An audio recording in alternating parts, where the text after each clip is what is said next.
John Santucci from TC Palm. We are here at South Fork High School. Bulldogs, make some noise.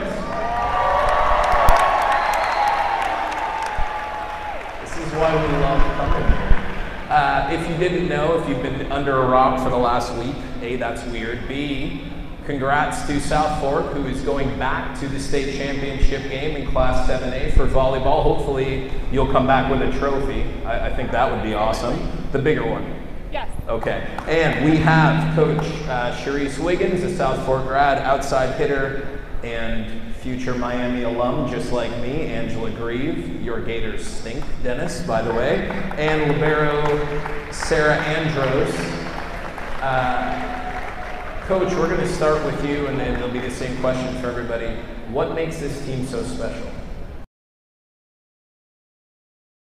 Because they have been together for a long time. A lot of the girls played together growing up when they were 10, 11, and 12. And being on this team together, even part of the 2016 state championship team, just shows that they have a lot of time to bond, and they know each other very well. They mesh well on the court, and it works for us. Nice. Angela, same question. I think what makes this team special is how the friendships are, how good our friends are, and we mesh well really together on the court, like Coach said. And yeah, that's pretty much it. Personally, I feel like this team is super special because we've, like what Coach said, we all started playing together as freshmen, and even before then with middle school and in club volleyball, and that's really awesome because it allowed us to grow together as a team and together as people. So we became one, and we were able to go share that at the state championships. Dennis? Coach Wiggins, at what point this season did it become clear to you that this team had a chance to do something special? When we went to Vero Beach, this team, we knew Vero Beach was a good team that we were going to face.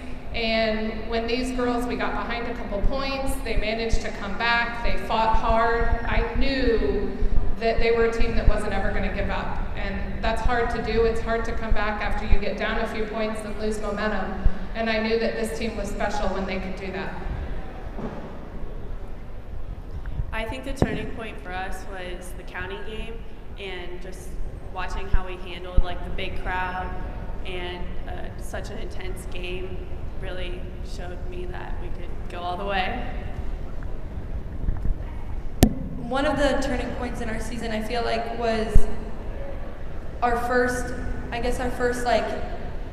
team that we knew lost. That team was Fort Pierce Central, and it was a super good game. We took it to 5 sets, and this was the first time that we had gone to 5 sets with another team. And even though we didn't win, I feel like a lot of us were able to take that game and use it as fuel to propel us into, because it was our second to last regular season game, so we were able to take that energy and use it towards our district games. So one of the things that was so evident Saturday in the last 7A semifinal against Barron Collier was Cougars had control of the match apparently with a 2-1 lead in sets, and then a 7-5 lead in the 4th set. They looked like they were on their way. And you guys had a lot of serving errors, 18 overall, but I never saw anybody panic. How much was that a factor in being able to come back? It was definitely frustrating on the sidelines with the errors, but just the girls knew we are a tough serving team, and it's something that Coach Jacobs and I expect out of the girls, and they know when they get down it's harder for them, but they just have to dig deeper and get the job done. I think what helped us, besides our serving errors, did not help us at all, but I think other people stepped up a lot, like our sophomore middle blocker Tori and Gracie really helped spread the offense around. Well, that game was obviously a roller coaster. We were fighting back. It was 1 set loss, 1 set won, so it was really crazy. But I feel like our ability, the connections that we have on our team, and our ability to lift each other up even when we're down, well, obviously when we're down, helped us to pull out the win. We'll go one more question, and we'll start here with you, Sam, and go back the other way. What would it mean to bring home the Class 7A state championship on Saturday when you play with Vanguard? It would mean the world to me if we could bring that state championship, first place in the state, home on Saturday. I know that both of us were part of the state team winning it for the first time 2 years ago, so using that, we can take that and do it again. And it was really cool to see, I think 3 out of the 5 seniors were there on Saturday, this past Saturday, so it's really cool to see them coming back and supporting us. It would mean a lot for me to end my high school career with another state championship, and it's just been a long ride, but a fun one. For me, I just feel like it would be a really special time for the girls. They've worked really hard over their 4 years being here, and just to walk away, graduating these 7 seniors with a state title would be awesome.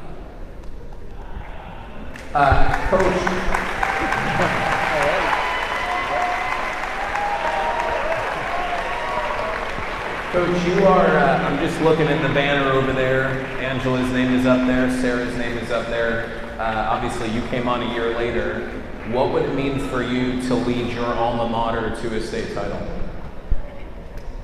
It would be kind of special for me, being that I graduated here. Martin County was always the front runner when I graduated playing volleyball here, and just to be able to be back in my home gym and to bring back a state title here would be awesome. And to know that, these girls were here with me my first year. They worked hard, we fought through last season, and to take home a state title this year would be great.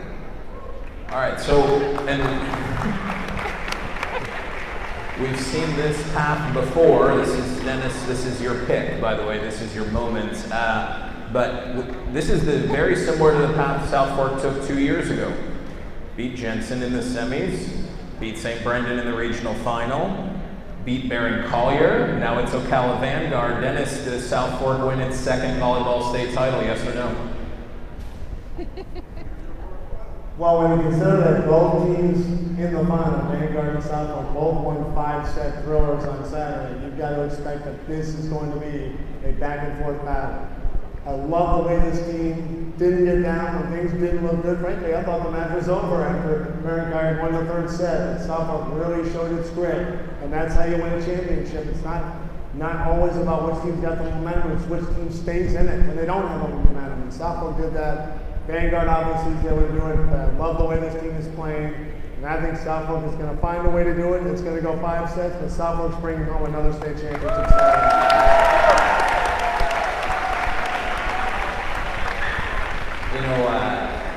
Talked to a couple people around the state, and after you guys beat Jensen Beach, everybody said, oh, they Fort Myers and Barron Collier, they're not going to get past one of those 2 teams. And here we are. And then somebody the other day said to me, oh, Ocala Vanguard, I don't know. And I haven't heard anybody say, uh-oh, South Fork, I don't know. So how about I say it? You're not beating South Fork. These guys are going to win another state title. 5 sets, but they're going to do it. By the way, last time they made it to the state championship was our first non-football prep zone on the road, so hopefully we can bring you any bit of good luck, because we can't bring you any athletic ability whatsoever. That's it for us, hopefully from the home of the future state champion Bulldogs. Thank you. See you Saturday.